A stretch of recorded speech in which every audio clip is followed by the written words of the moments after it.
ఈ రోజు మన ఊర్లో ఉన్న చికెన్ సెంటర్కి అయితే వచ్చినాం. 1 కేజీ చికెన్ కావాలన్నమాట. Hi friends, I'm Venkata OP for you. ఇక అన్న అయితే కోడిని అయితే మెడకాయ కట్ చేసి దాంట్లో వేసినాడు. డ్రెస్సింగ్ చేసిన తర్వాత అన్న అయితే కోడిని అయితే కాలుస్తున్నాడు. మనకైతే 6 క్యాటరింగ్ ఉంది అనమాట. తర్వాత మన గుండెకి ఎలా ఏ పేగులు అయినా తీస్తున్నాడు. చిన్నగా నిదానంగా చిన్న ముక్కలు అయితే కొట్టిస్తున్నాం. కేజీన్నర తీసుకుని చక్కగా ఇంటికి వచ్చినాం. బాండీ పెట్టుకొని నూనె వేసుకొని ఎర్రగడ్డలు, టమాటాలు, పచ్చిమిరపకాయలు వేసుకొని కలిదిప్పుకుంటున్నాం. ఇంకో పొయ్యి మీద రైస్ కూడా పెట్టినాం. ఇక పచ్చి వాసన పోయిన దాకా అటు కాలు తిప్పుకొని అల్లం వెల్లుల్లి పేస్ట్ అయితే వేసుకున్నాం. తర్వాత కడిగిన చికెన్ని దాంట్లో అయితే వేసుకున్నాం.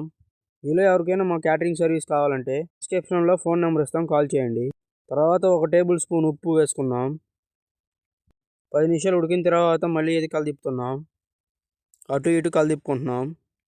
ఇక 2 స్పూన్లు కారం అయితే వేసుకున్నాం. కూరలో కొద్దిగా చికెన్ మసాలా పొడి అయితే వేసుకున్నాం. ఈ చికెన్ మసాలా పొడి వేసుకోవడం వల్ల టేస్ట్ అయితే భలే వస్తుంది.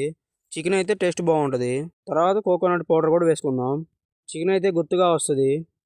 ఫైనల్గా అయితే రెడీ అయింది. అన్నము కూర అయితే చేసినాము. ఓకే, మరి ఇక ఉంటా, మరి బాయ్. సబ్స్క్రైబ్ చేసుకోండి.